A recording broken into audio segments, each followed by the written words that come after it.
तो जैसा कि लास्ट एपिसोड में हम लोगों ने देखा था कि मोशन अपने दोस्तों के साथ एक पायरेट शिप के जरिए बहुत ही पहले साउदर्न बॉर्डर तक पहुंच जाता है। वहां पर उसकी मुलाकात यू युआन से होती है जिससे वो पहले भी मिल चुका था, मगर उन लोगों को वहां पर पता चलता है कि यहाँ पर तो ऑलरेडी जंग चल रही है। सिस्टर यू युआन उन लोगों से कहती है कि तुम लोग यहाँ पे मौजूद कुछ कॉर्प्स बॉडी को जला दो, हम लोग ट्यानबो सिटी की तरफ जा रहे हैं। वहां पर दुश्मनों ने हमला कर दिया है, मगर यहाँ पर मोशन अपने दोस्तों के साथ जैसे उन बॉडीज को जला रहा होता है तो उन्हें पता चलता है कि ये कॉर्प बॉडीज दोबारा से जिंदा हो सकती हैं। और देखते ही देखते दूर मौजूद होंगशेन सेक्ट के कुछ लोग एक रिचुअल परफॉर्म करते हैं और उन बॉडीज को दोबारा से रिवाइव करने की कोशिश करते हैं। जब वो बॉडीज दोबारा से जिंदा होती हैं तो वहां पर और भी कुछ मास्टर्स आ जाते हैं और वो वहां पे मौजूद जितनी भी कॉर्प बॉडीज होती हैं उन सबको जिंदा कर देते हैं और हर तरफ हंगामा शुरू हो जाता है। मगर मोशन अपने दोस्तों को लेकर वहां से फौरन से बचने के लिए दूर निकल जाता है, मगर उन लोगों को दिखाई देता है कि होंगशेन सेक्ट के लोगों ने वहां पर एक डीमन गॉड को समन कर लिया है जो कि बहुत ही बड़ा और काफी पावरफुल है।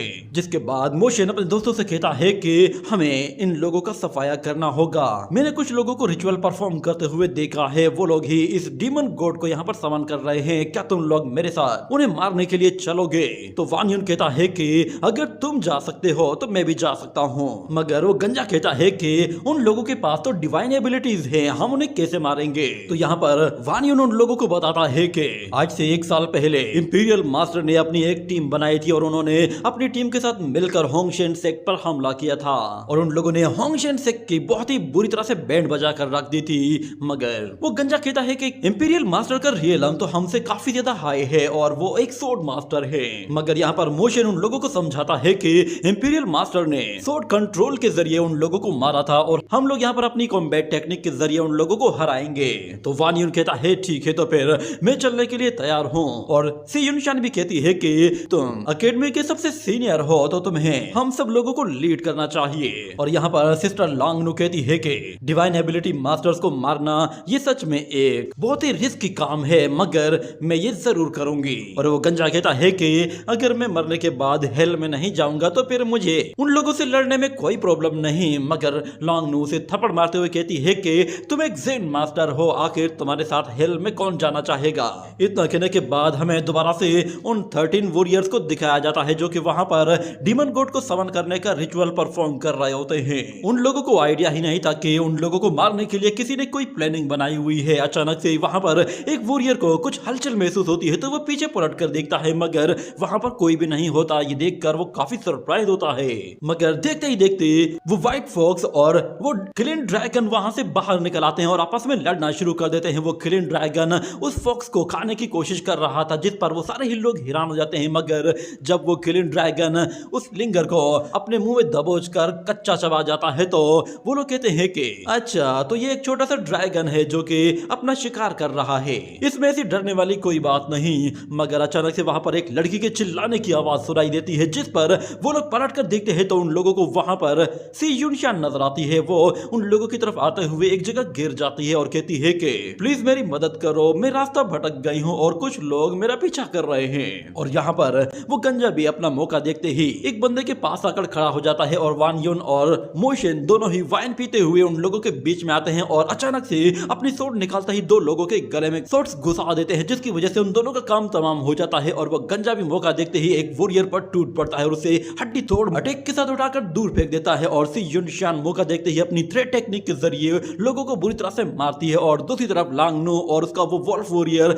वो भी उन लोगों पर एक साथ ही टूट पड़ते हैं। जिसके बाद हमें दिखाया जाता है कि वो लोग पल भर में ही उन लोगों को सफाया करके रख देते हैं। उन लोगों को पता भी नहीं चलता कि उन लोगों को कैसे मार दिया गया, मगर अचानक से वहां पर कुछ और वॉरियर्स आ जाते हैं और कहते हैं कि अच्छा, तो तुम कुछ 5 रियलम के लोग हमारी डिवाइन एबिलिटीज का मुकाबला करना चाहते हो। इतना कहने के बाद वहां पर उन लोगों के बीच में फिर से एक घमासान लड़ाई शुरू होती है, जिसमें वो सारे ही डिवाइन वॉरियर्स उन लोगों का जमकर मुकाबला कर रहे होते हैं। और इस मर्तबा क्योंकि वो लोग पूरी तरह से अलर्ट थे तो वो इस मर्तबा काफी तगड़ा मुकाबला कर रहे थे। मगर एक मर्तबा वान युन को मौका मिल जाता है और वो मौका देखते ही अपनी सूट के साथ एक वॉरियर का गला काट देता है। और हम लोग लांगनू और उस वोल्फ वॉरियर को देखते हैं, वो दोनों ही एक डिवाइन वॉरियर के साथ फाइट कर रहे थे और उस पर दोनों तरफ से हमला कर रहे थे। मगर वो वॉरियर भी काफी तगड़ा होता है, जिसकी वजह से वो उन लोगों को काफी कड़ी टक्कर दे रहा था और यहाँ तक कि वो उन लोगों पर भारी पड़ने लगा था। जैसे ही वो वोल्फ वॉरियर पीछे हटता है और लांगनू आगे आती है तो उससे पहले ही वहां पर मोशन पहुंचकर उस वॉरियर को बीच में से ही काट कर रख देता है। ये देखकर वो लड़की बिल्कुल हैरान हो जाती है और देखती है कि उस पर मोशन ने पहले ही हमला करके उसे काट दिया है। इसी तरह मोशन अपने बुचर नाइफ के जरिए वहां मौजूद एक एक वॉरियर की तरफ आगे बढ़ता है और अपने दोस्तों की मदद करने के लिए वो अकेला ही फिर उन लोगों के साथ फाइट कर रहा होता है। जो वॉरियर उस पर हमला करते हैं वो उन्हें पलक झपकते ही मार डालता है। उसकी स्पीड का कोई भी मुकाबला नहीं कर पा रहा था। मगर दूसरी तरफ हम सी युनशान को देखते हैं। वो भी एक होली माइडान थी, तो इसीलिए वो भी काफी ताकतवर होती है और अपने थ्रेड्स के जरिए उन लोगों को बहुत ही बेरहमी से मार डालती है। डिवाइन वॉरियर्स का जो सीनियर होता है वो सबसे ज्यादा ताकतवर होता है और एक लाइटनिंग अटैक के जरिए वो सब लोगों को बहुत ही बुरी तरह से पुश करते हुए उन्हें हर्ट कर रहा होता है। मगर जैसे ही वो वॉरियर अपनी पावर को बढ़ाने की कोशिश करता है तो अचानक से उसके वो लाइटनिंग रिंग्स कहीं गायब हो जाते हैं, जिस पर वो हैरान हो जाता है। मगर वो रिंग्स उससे मोशन ने छीन लिए थे और वो उन्हीं रिंग्स को उसके मुंह पर दे मारता है, जिस पर वो वॉरियर अपना वेपन निकालने की कोशिश करता है तो मोशन उन लोगों का ट्रेजर फिर वही उसके मुंह पर खींच कर मारता है, जिसके बाद वो उस पर पंचेस की बौछार करता है और एक जोरदार किक मारते हुए बहुत ही ऊपर की तरफ उछाल फेंकता है। इतने में सी युनशान उसे थ्रेड्स के जरिए पकड़कर खींचती है और वो गंजा उसे एक जोरदार पंच मारते हुए फिर से ऊपर उछालता है और वान युन वो अपनी सोर्ड के साथ उस पर एक जोरदार अटैक करते ही उसकी बॉडी को बीच में से ही काटने की कोशिश करता है, जिसमें वो कामयाब हो जाता है और उस वॉरियर की बॉडी के 2 टुकड़े हो जाते हैं, जिसके साथ वहां पे मौजूद जितने भी 13 वॉरियर्स थे वो सारे के सारे मारे जाते हैं और वो डीमन गॉड अल्टर पूरी तरह से क्लियर हो जाता है। यहाँ पर वान युन को समझ में आ जाता है कि वो मोशन का मुकाबला नहीं कर सकता। उसकी कॉम्बैट स्किल्स वो उसके अपने कॉम्बैट स्किल्स से भी कई गुना ज्यादा ताकतवर है। मगर अचानक उन लोगों को कुछ शिप्स के सायरन की आवाज सुनाई देती है, जिस पर वो लोग हैरान हो जाते हैं। मगर वो गंजा ट्यान गुन कहता है कि लगता है शायद हमारी मदद करने के लिए लोग आए हैं। मगर मोशन उससे कहता है कि ये मदद हमारे लिए नहीं है बल्कि ये दुश्मनों की आर्मी है। अचानक उस शिप से एक आवाज आती है और वहां पर कोई शख्स चिल्लाते हुए कहता है कि जनरल शाओये को तुम लोगों से बहुत ज्यादा उम्मीदें थी कि होंगशेन से के लोग अपना काम पूरे वक्त पर कर देंगे, मगर तुम लोगों ने अपना काम ठीक तरह से नहीं किया है, इसीलिए तुम लोगों को फौरन से जनरल शाओये के सामने पेश होना है।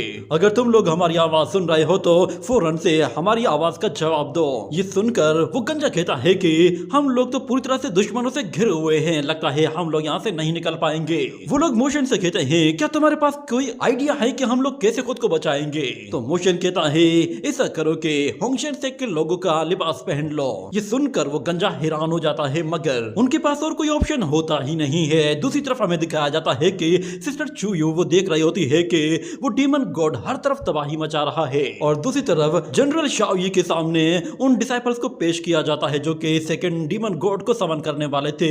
वो लोग असल में मोशन और उसके साथी होते हैं, मगर ये बात उस जनरल को पता नहीं थी। वो मोशन और उसके दोस्तों से कहता है कि तुम होंगशेन से के लोग कितने बेवकूफ हो। हम लोगों ने तुम्हारे साथ एग्रीमेंट किया था कि तुम लोग अगर हमारे लिए दो डीमन गॉड समन करोगे तो ही तुम्हारा एग्रीमेंट पूरा होगा, मगर दूसरा गॉड तो यहाँ पर अपीयर हुआ ही नहीं। दूसरे डीमन गॉड के बगैर हम लोग पूरी लीजो आर्मी को कैसे डिस्ट्रॉय करेंगे? मगर यहाँ पर मोशन उसे कहता है कि जनरल प्लीज मुझे एक्सप्लेन करने दीजिए। असल में हम लोग सेकंड गॉड को समन कर रहे थे, मगर यानकांग किंगडम के कुछ लोगों ने हमारे ऊपर हमला कर दिया, इसीलिए हम लोग सेकंड डीमन गॉड को समन करने में फेल हो गए हैं। उस लड़ाई में हमारे बहुत सारे ब्रदर्स और सिस्टर्स मारे गए हैं, जिनका हमें बहुत ज्यादा अफसोस है और हम लोग आपसे माफी चाहते हैं कि हम आपका ये काम नहीं कर पाए। ये कहकर वो पीछे इशारा करता है तो बाकी सारे लोग रोना शुरू कर देते हैं, जैसे कि उन लोगों ने अपने बहुत प्यारों को खो दिया है। मगर जनरल उन लोगों से कहता है कि तुम लोगों ने एक बहुत बड़ी मिलिट्री मिस्टेक की है, जिसकी वजह से पूरा का पूरा मिलिट्री ऑपरेशन डिले हो गया है। तुम लोग जानते नहीं हो कि सिर्फ एक डीमन गॉड इन लोगों के लिए काफी नहीं होगा। हमें सिर्फ एक डीमन गॉड से इतनी आसानी से सक्सेस नहीं मिल पाएगी, मगर क्योंकि अब तुम लोग दूसरा गॉड समन नहीं कर सकते तो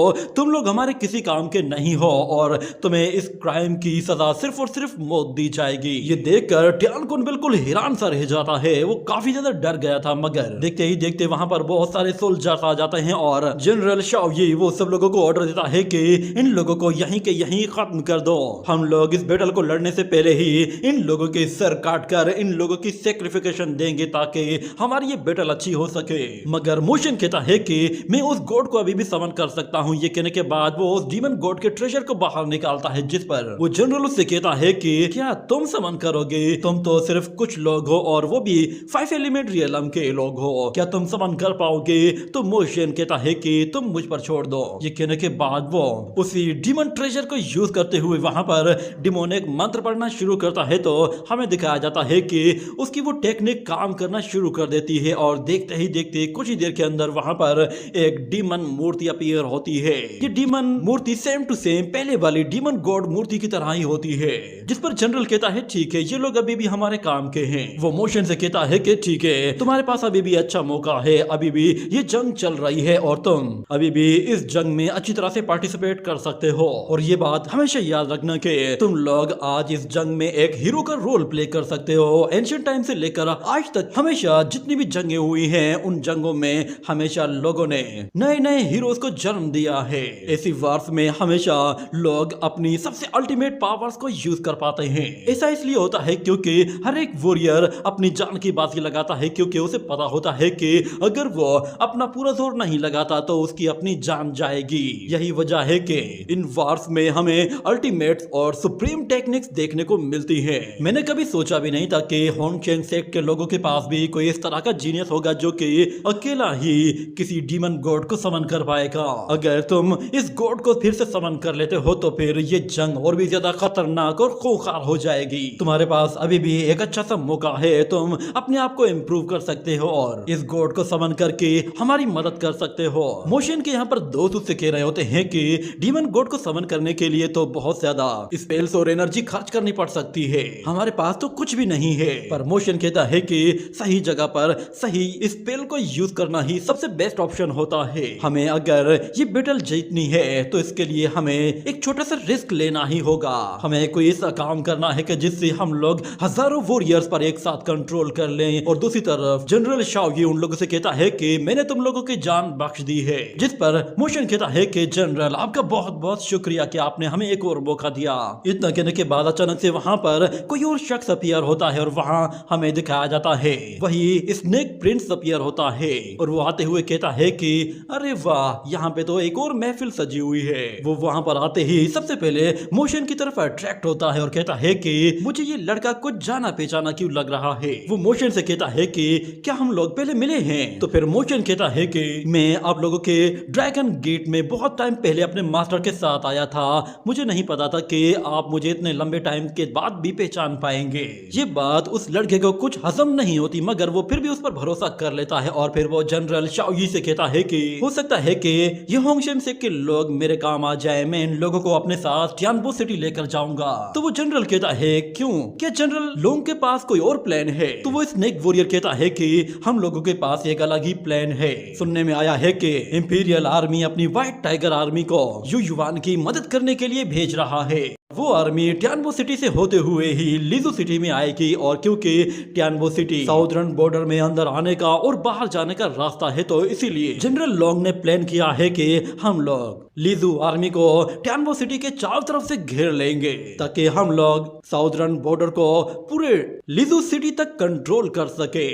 और इसी के लिए हम लोग एक और डीमन गॉड को समन करना चाहते हैं जो कि वहां मौजूद लीजू आर्मी के साथ थोड़ा सा टाइम स्पेंड करे और हम लोगों को मौका मिले कि हम लोग लीजू आर्मी पर पूरी तरह से चढ़ दौड़े। ये कहने के बाद वो मोशन के कंधे पर हाथ रखता है और कहता है कि अगर तुम एक डीमन गॉड को समन नहीं कर पाए और हमें धोखा दिया तो फिर याद रखना कि हम तुम्हारी बॉडी के छोटे छोटे टुकड़े कर देंगे। सुनकर जनरल शाओगी कहता है कि ठीक है, तो फिर हम लोगों ने होंगशेंग के इन लोगों को जनरल लोंग के हवाले कर दिया है।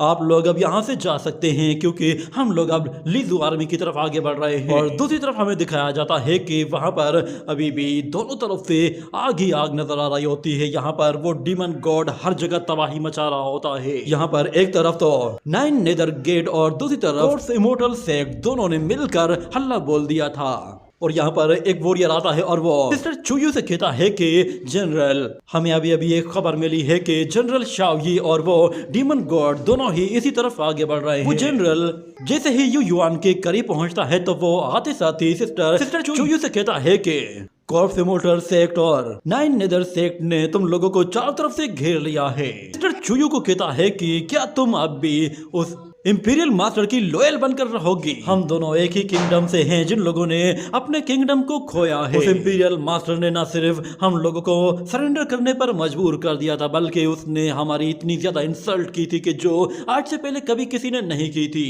मगर अब बदले का वक्त आ चुका है। हम लोग उनके खिलाफ जंग लड़ेंगे और अपने किंगडम को दोबारा से उनसे हासिल करेंगे। क्या तुम उस इंपीरियल मास्टर के अगेंस्ट फिर से कोई जंग लड़ना नहीं चाहती? क्या तुम उनके साथ गद्दारी नहीं करना चाहती? मगर यहाँ पर प्रिंसेस चुयू से कहती है कि तुम इसीलिए गद्दारी कर रहे हो ना कि तुम्हारा किंगडम वो भी इसी तरह ही इंपीरियल मास्टर ने अपने अंडर में ले लिया था और तुम लोगों ने उनके आगे सरेंडर कर दिया था। मगर जहां तक बात मेरे युयुआन किंगडम की है, मैं सिर्फ अपने किंगडम के लोगों की परवाह करती हूँ। हम लोग हराए नहीं गए, बल्कि हम लोगों ने वॉलंटियरली खुद ही अपना किंगडम इंपीरियल मास्टर के हवाले कर दिया था। हम दोनों के रास्ते बिल्कुल अलग हैं। हम दोनों ही एक दूसरे के अपोनेंट हो सकते हैं, ना कि हम दोनों एक ही साथ एक ही मिशन को लेकर आगे बढ़ सकते हैं। मगर जनरल शाओगी कहता है, क्या तुम पागल हो? तुम अपने लोगों को मरवाना चाहती हो? ये सुनकर वो लड़की थोड़ा सा डर जाती है। मगर दूसरी तरफ हमें दिखाया जाता है इंपीरियल मास्टर के साथ कुछ लोग मौजूद होते हैं। वो लोग कहते हैं कि हमें प्रिंसेस चुयू को वापस बुला लेना चाहिए, क्योंकि जनरल शाओगी ने अपने चुनयी किंगडम के खातिर गद्दारी करना शुरू कर दी है और वो अपनी आर्मी लेकर आगे बढ़ चुका है।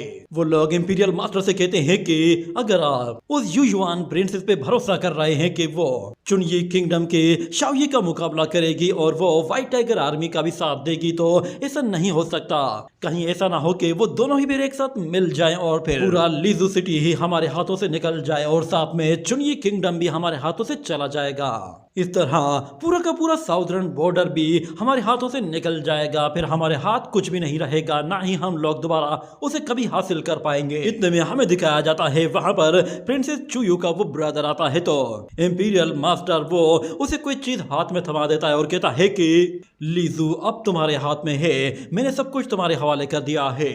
ये सुनते ही वो जनरल फौरन से अपनी आर्मी को लेकर वहां से चला जाता है और इंपीरियल मास्टर वो अभी भी कुछ सोच रहा होता है।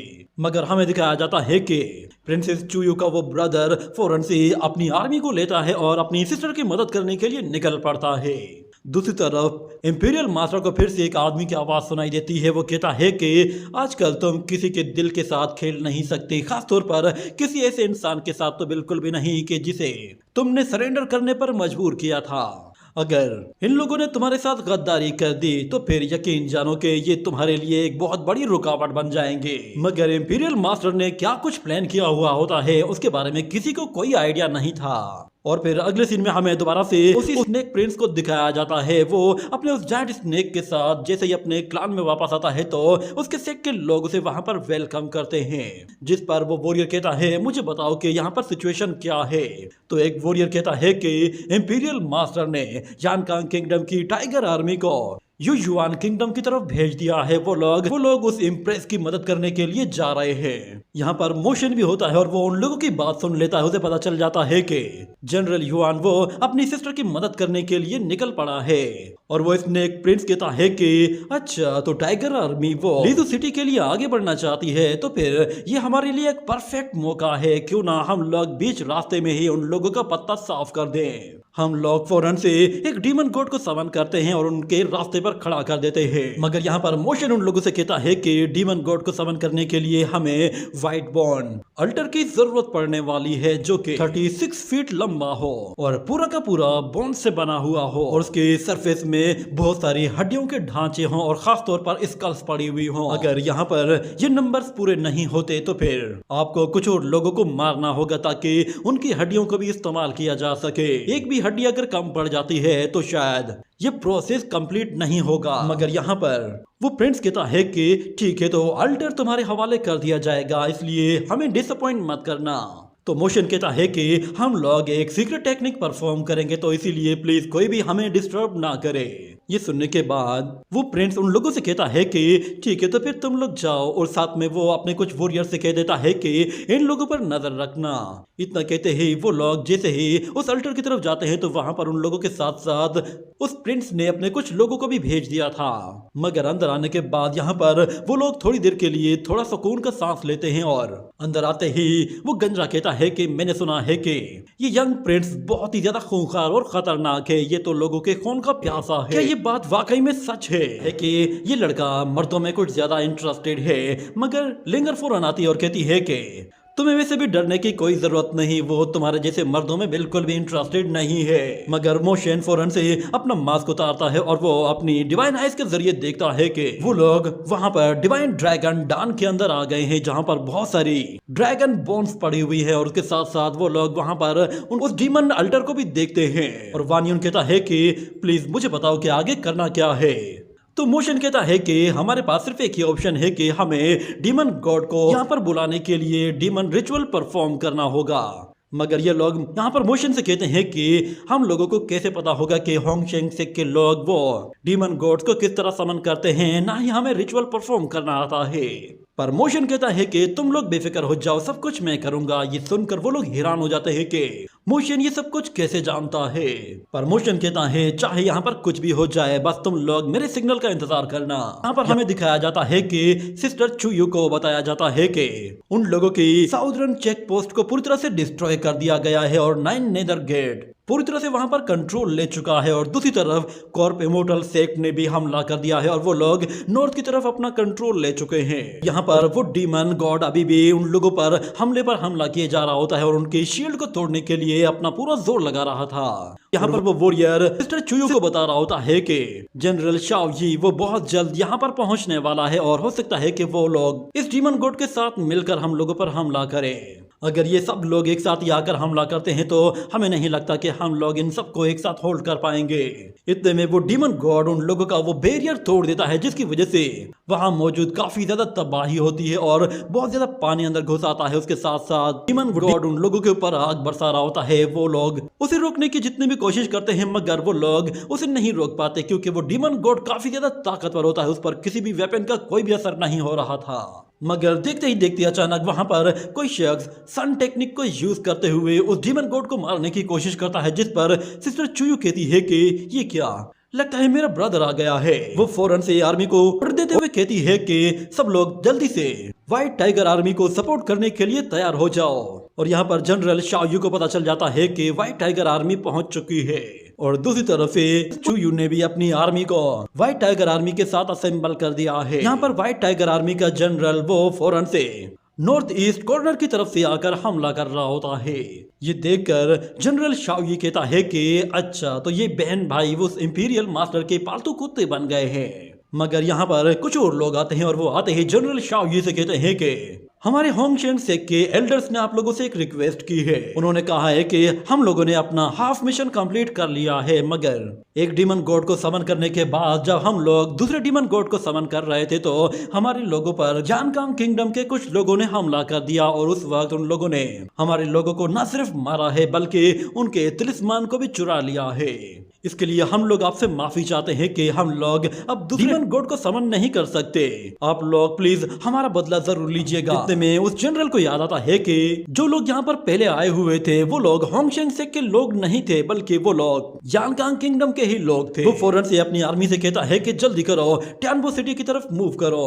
और दूसरी तरफ हमें दिखाया जाता है सी युनशियान वो मोशन से कह रही होती है कि होंगशेंग सेक के लोगों ने तो इस रिचुअल को परफॉर्म करने के लिए 13 डिवाइन स्किल्स मास्टर्स को भेजा था, तुम अकेले ये डिवाइन रिचुअल कैसे परफॉर्म करोगे? तो मोशन कहता है तुम लोग बेफिक्र हो जाओ। ये कहने के साथ वो फौरन से वही एनेस्थेटिक मेडिसिन उन लोगों को देता है और कहता है कि इसके अंदर एनेस्थेटिक एसेंस है, जब मैं कहूँ तब इसे ओपन कर देना ताकि तुम लोगों का काम आसान हो जाए। वहाँ पर अभी भी बहुत सारे लोग होते हैं जो कि उन लोगों की निगरानी कर रहे थे कि कहीं ये लोग कुछ गलत काम ना करें। मगर मोशन वो जैसे ही उस रिचुअल को परफॉर्म करने के लिए अल्टर के पास जाता है तो उसे पता होता है कि अब आगे क्या करना है। वो फौरन से अपने सारे साथियों से कहता है कि तुम लोग मेरी मूवमेंट को फॉलो करो, जैसे कि तुम लोग मेरे साथ इस रिचुअल को परफॉर्म कर रहे हो। ये कहने के बाद वो फौरन से उसी डीमन गॉड ट्रेजर के साथ साथ उस रिचुअल को परफॉर्म करना शुरू करता है और जैसे ही वो डिमोनिक मंत्र पढ़ता है तो पीछे सारे ही लोग उसके साथ वही मंत्र पढ़ना शुरू करते हैं और देखते ही देखते वो लोग उस डीमन मंत्र को पूरी तरह से एक्टिवेट कर देते हैं। तो वो डिवाइन ट्रेजर फौरन से एक्टिवेट होने के साथ बाकी के ट्रेजर्स को भी एक्टिवेट कर देता है और हमें दिखाया जाता है कि उन लोगों का रिचुअल अब बिल्कुल काम करना शुरू कर चुका था और देखते ही देखते वो लोग उस डीमन गॉड को समन करने का प्रोसेस शुरू कर चुके थे। इतने में अचानक वहां पर उस स्नेक वॉरियर के पास कुछ लोग आते हैं और वो कहते हैं कि यहाँ पर होंगशेन सेक के जो लोग आए हुए हैं वो बहरूपिये हैं, वो यानकांग किंगडम के लोग हैं। ये सुनते ही वो स्नेक वॉरियर फौरन से अपने लोगों को कहता है कि जल्दी से उन लोगों को जाकर रोको। ये कहने के साथ ही ये एपिसोड यहीं पर ही एंड हो जाता है।